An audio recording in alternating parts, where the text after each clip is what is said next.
Welcome to the second episode of the MMA Experts Fightcast. This weekend, big return. TJ Dillashaw faces Cory Sandhagen in that main event of UFC Vegas 32. We got a pretty solid card. We're going to go deep with the main event. We'll also give you guys some other predictions as well. I am being joined by a guest, my good friend, Avery, a.k.a. Lee, in the house. What is going on, my brother? I'm great, man. How you doing? Dude, life is fantastic right now, man. I'm really looking forward to chatting the fights up with you. I know you're a pretty hardcore fan. Of course. We talked about bringing you on the show for a while. If you look way back in the old videos, you did feature a couple times on the early days of the channel before it was really MMA Experts. So this guy's got some MMA knowledge. We want to chat up the fights. I think we have to go deep early and talk about the main event first because, I mean, it's a pretty important fight. On one side, Cory Sandhagen, red-hot contender. You look at the past couple, I mean, pretty sweet performances. What do you make of the last two, Marlon Moraes and Frankie Edgar? You know what? For me, like you said, he beat Moraes, fantastic striker and within his own right. And then he went ahead and freaking knocked out Frankie Edgar with that freaking amazing knee. Oh, my God.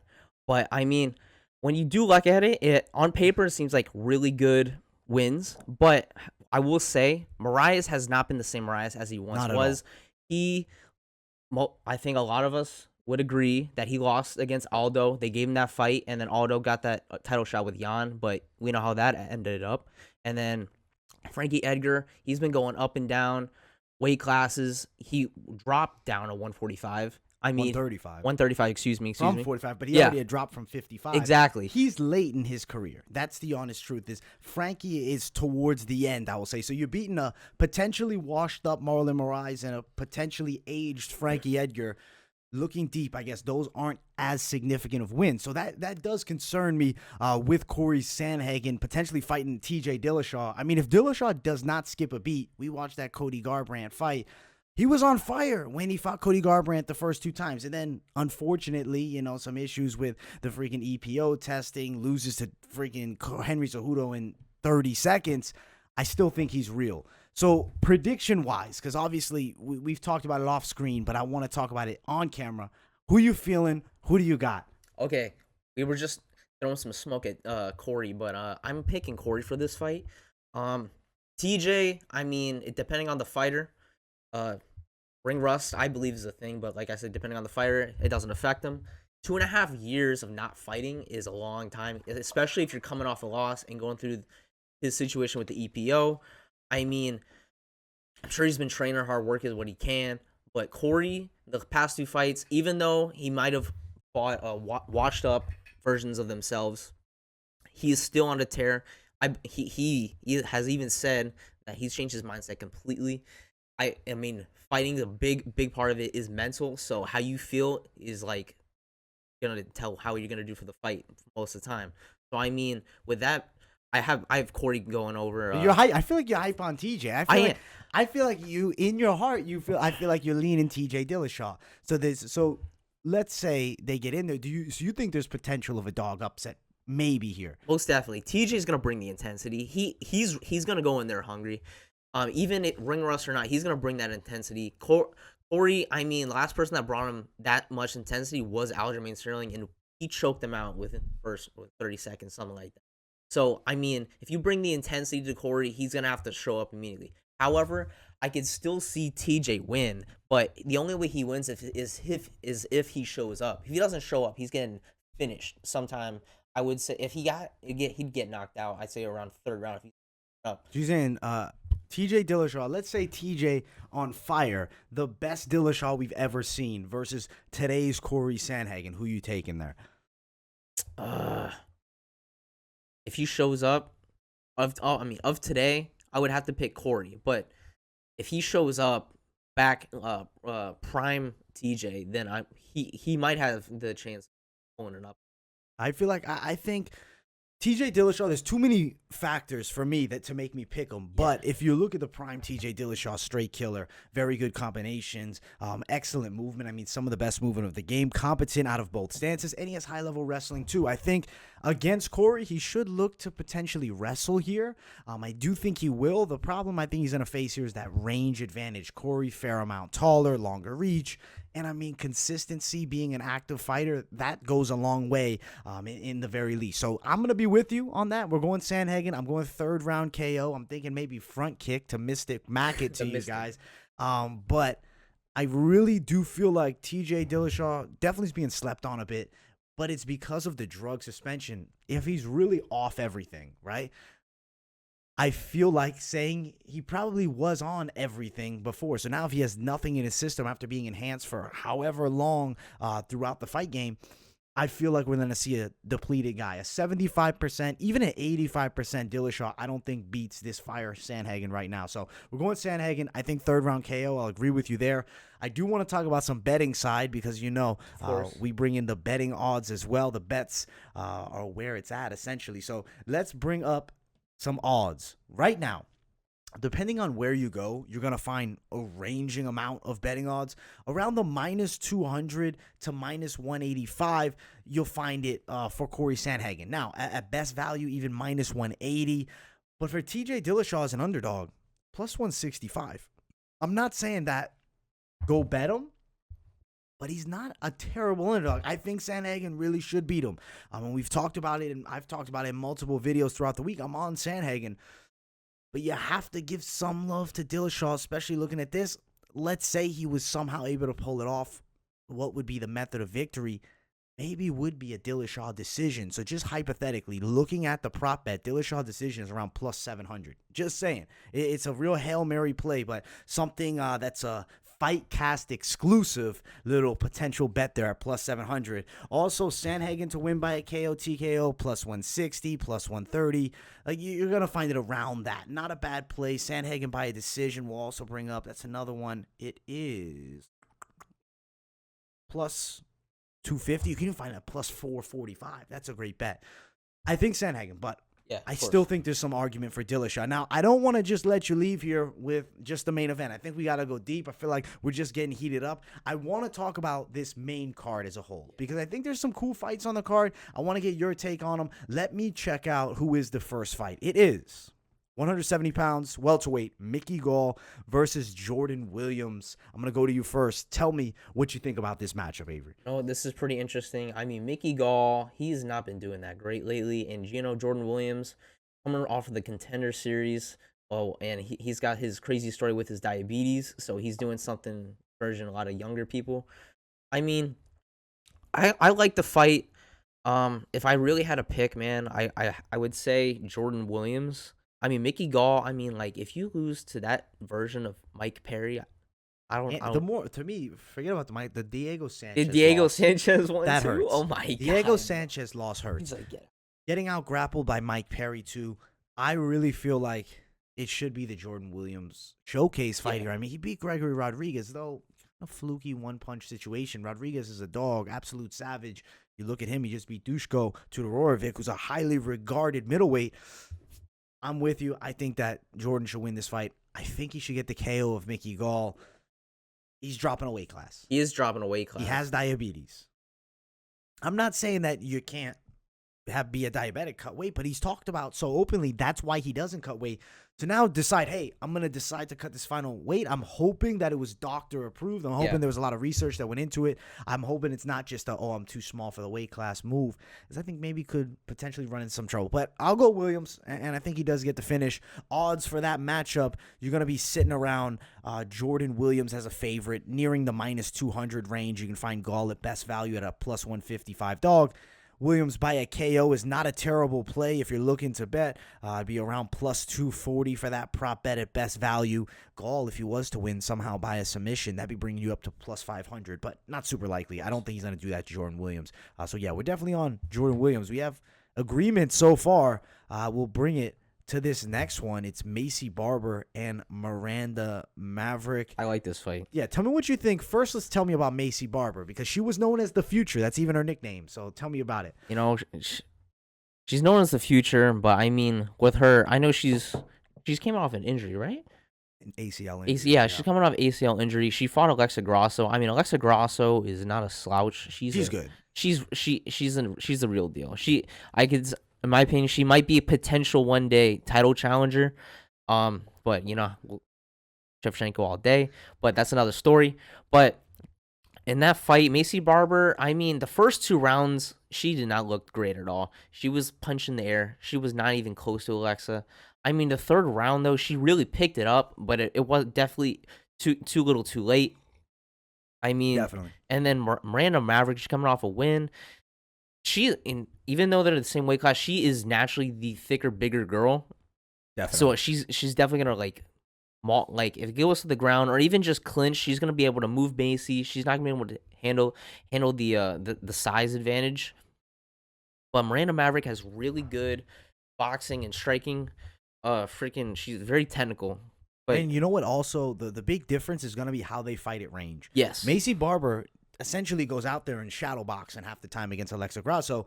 You look at Miranda Maverick from that mid range, she's on the money. Height slightly in the favor of Barber, but the reach is the same. yeah.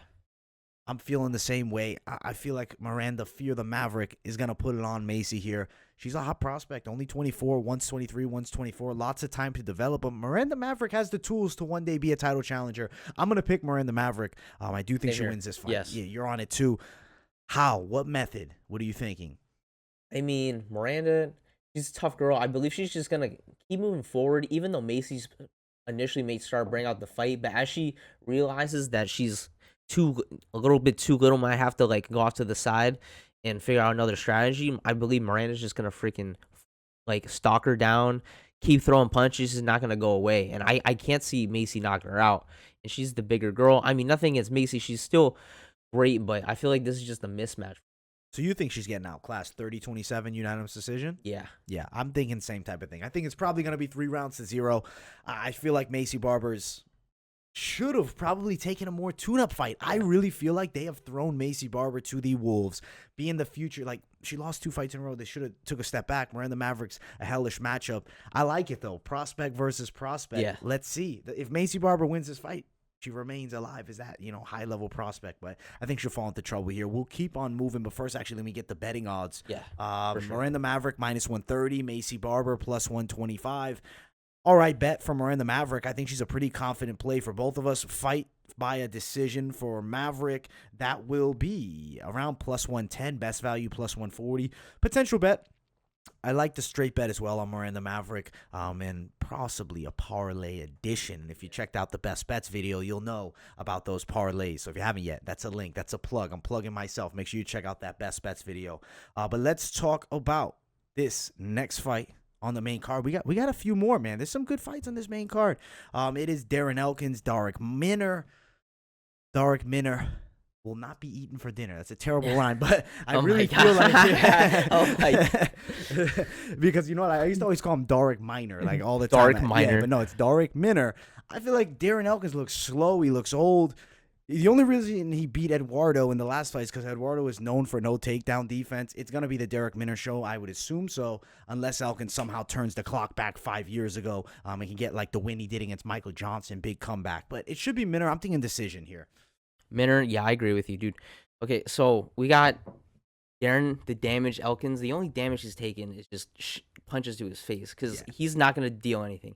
He doesn't really mix it up that well. It's like, yeah, they're both grapplers, but like Minner's grappling is so much more significant. I mean, I believe like he has 20-something submissions. Dude, he's a finisher, bro. He wins by finisher. finish on a regular basis. And even I saw this interesting stat. So if you go on UFC's stats, and you look at the striking, Minner lands.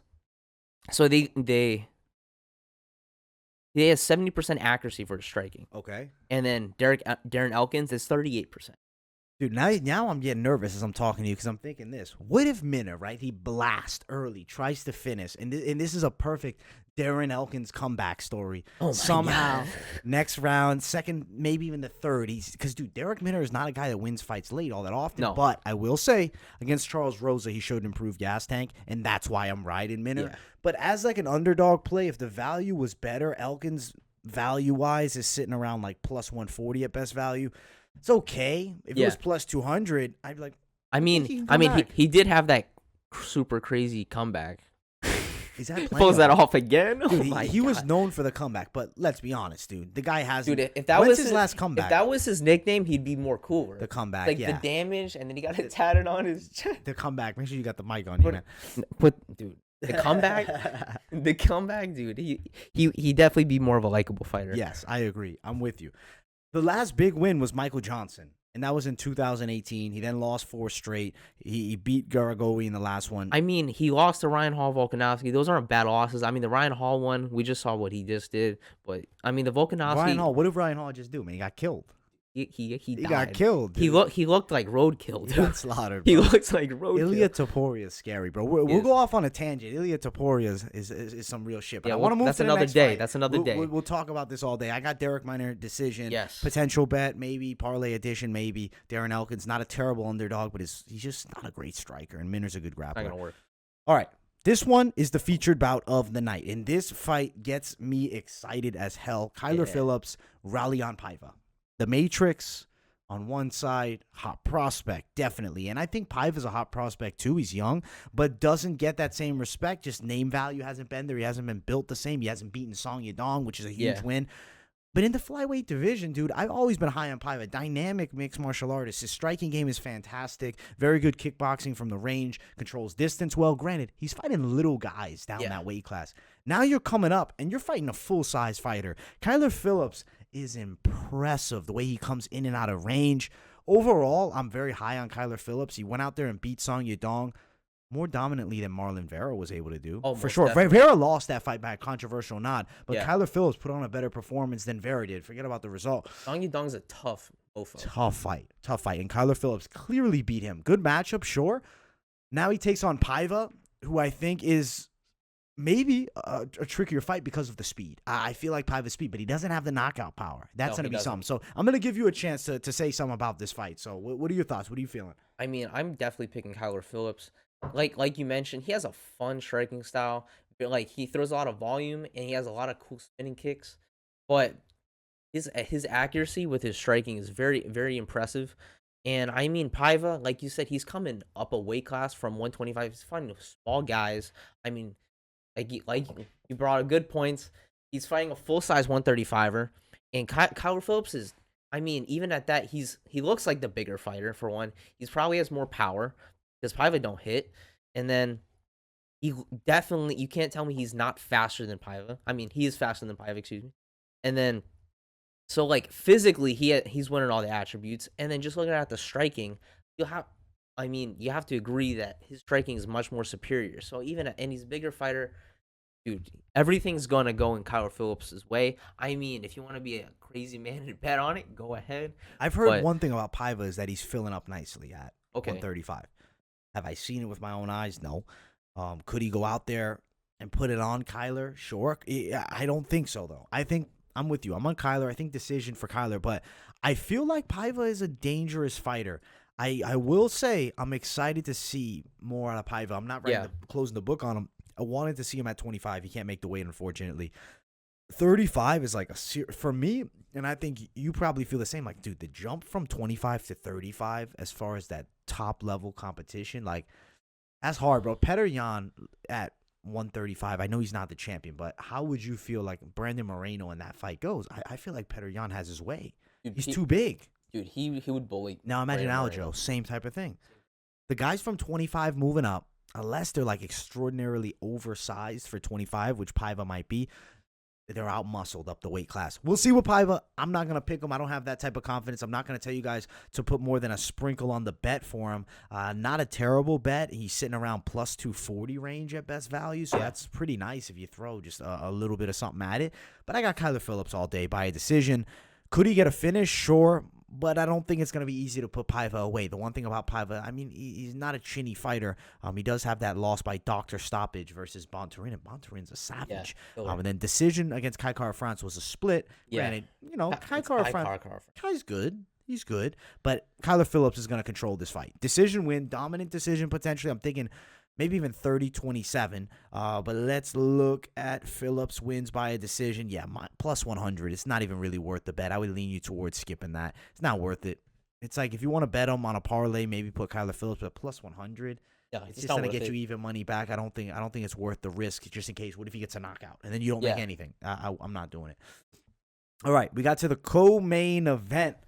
Aspen Ladd, Macy Chiasson. How you feeling about this fight? Tell me. This is going to be a fun fight. I mean, Aspen Ladd, she her career. I mean, was she 9-1? I mean, she's fighting some decent competition. Chiasson coming off the Contender Series and everything. I mean, you gotta the way I see it's like the grappler striker fight. I mean, I I believe if Chiasson can like keep the distance, I believe she could take the dub. But if it hits the ground, Aspen's gonna kill her, in my opinion. But even if it gets the clinch, I don't believe that she could take her down.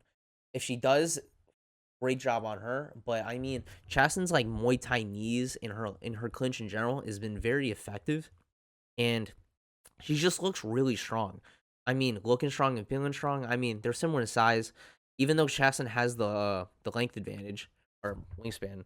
Uh, like I said, if she can keep the distance, I believe she can take this win. I wouldn't be surprised if it just goes to decision, because Aspen's a tough gal. She's got a good chin, but like I could see going to decision.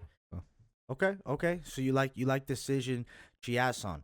This fight, honestly, very competitive. I think the odds are not doing as much justice as they could. I think this is more near pick'ems potentially. But yeah, I'm on Aspen Ladd on the other side. I'm gonna go against you here. I do think she's gonna land the takedown, but I will acknowledge striking. I gotta go favor of Chiasson. I'm not like superbly impressed with either girl. I think both are solid.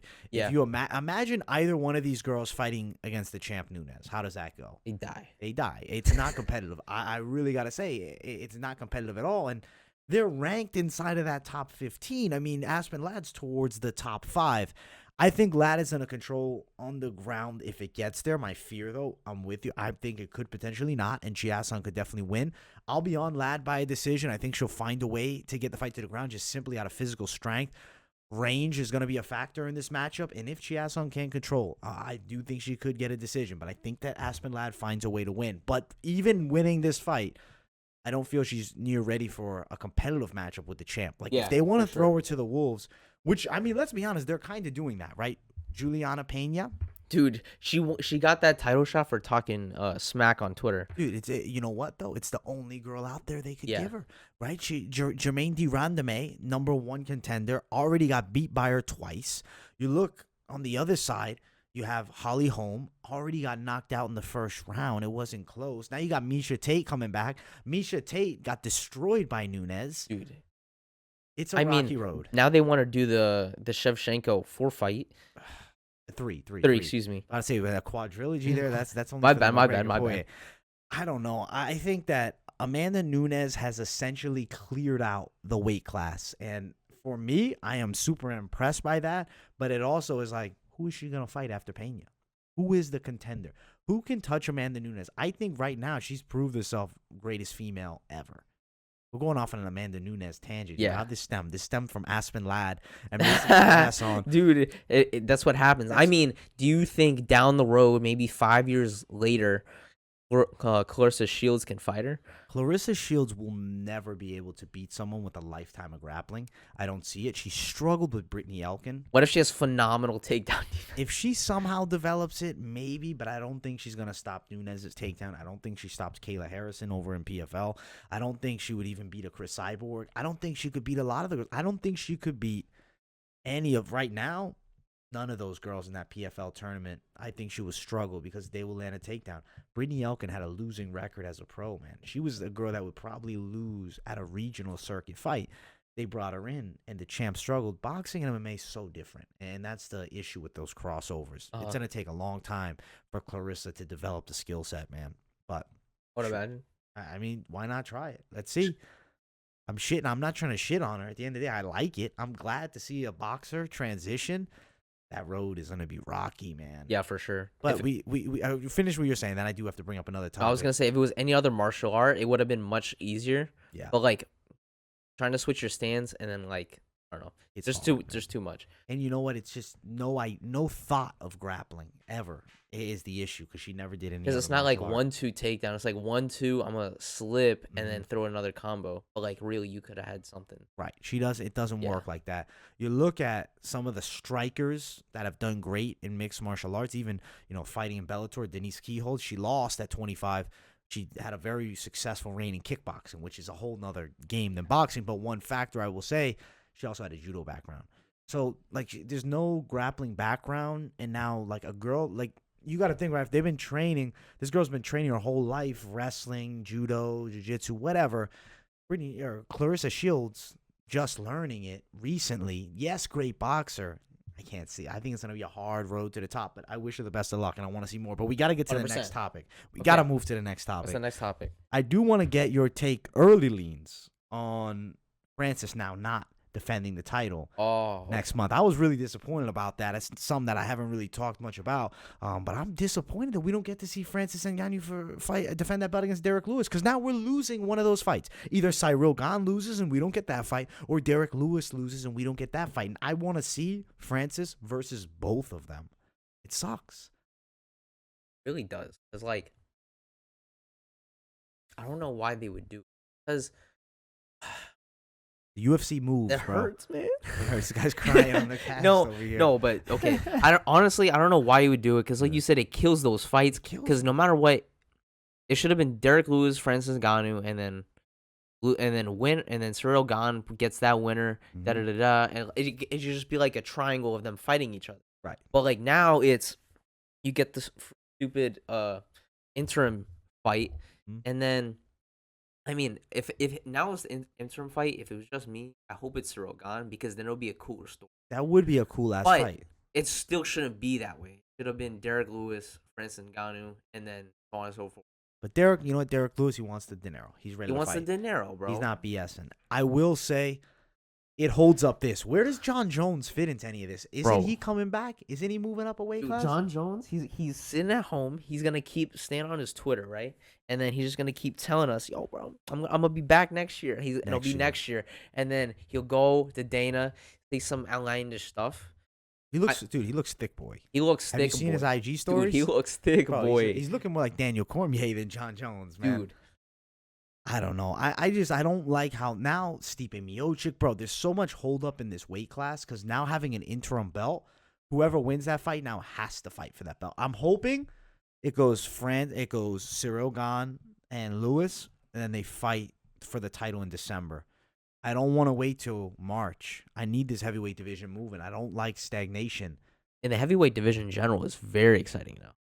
Dude, it's fucking some of the best heavyweight divisions Dude, ever. It is. Heavyweight combat sports is the best it's been in a long time. Absolutely. But I think that Cyril Gane's a very exciting fight. I will say, Francis Ngannou hits hard. Oh, absolutely. I don't know if anybody in the world could take his punch. Boxing, MMA, doesn't matter if he hits you with a bare fist or at least close to it. Now, I want to see Deontay Wilder, Francis Ngannou. What do you want to see? A bare knuckle boxing? Sure. What if they did bare knuckle boxing? Who takes it? No clinch, not BKFC rules. Bare knuckle boxing. Bare knuckle boxing, dude. Okay, dude. I think Wilder sleeps him. I was gonna pick Francis. You're picking Francis? Okay, I respect it. Dude, reason being is because if it's bare knuckle, the only thing I could think of is like, at the very worst, Francis just goes in like he's fighting Rosenstrike, and he just flails his hands, knocks That's him possible. That is possible. That is very possible. But I would think this. What if Deontay Wilder just snipes him as he's coming in? Because Deontay Wilder's got a sniper. He's got sniper hands. I'm excited. There's so many fun potential fights that could happen when you go into this crossover shit. Unfortunately, we're probably never going to see that fight. I wish. I really wish. But I had a good time having you on, man. Absolutely. I hope you enjoyed it. What do you think? You want to come back to this thing? Dude, this is fun. I appreciate you having me on. I've been wanting to do this for such a long time. Yeah, I'm glad to give you a chance. I had fun. If you don't mind me coming back, I would love to come back. Well, really, it's up to these people here. So, guys, let me know in the comments, what do you think about this guest? Is he a schmuck? Are you a fan? Let us know what you think of my boy Avery, a.k.a. Lee, in the house. I'll link his social medias as well. He's potentially going to be doing some Instagram predictions soon. He definitely has some good takes on the fights. Big-time fan, hardcore follower, good friend of mine. Appreciate you being on the show, my brother. Thank everybody for tuning in to the MMA Experts Fightcast Episode 2. Hope you guys enjoyed. Like, subscribe, turn on those post notifications too. We'll see you all in the next video.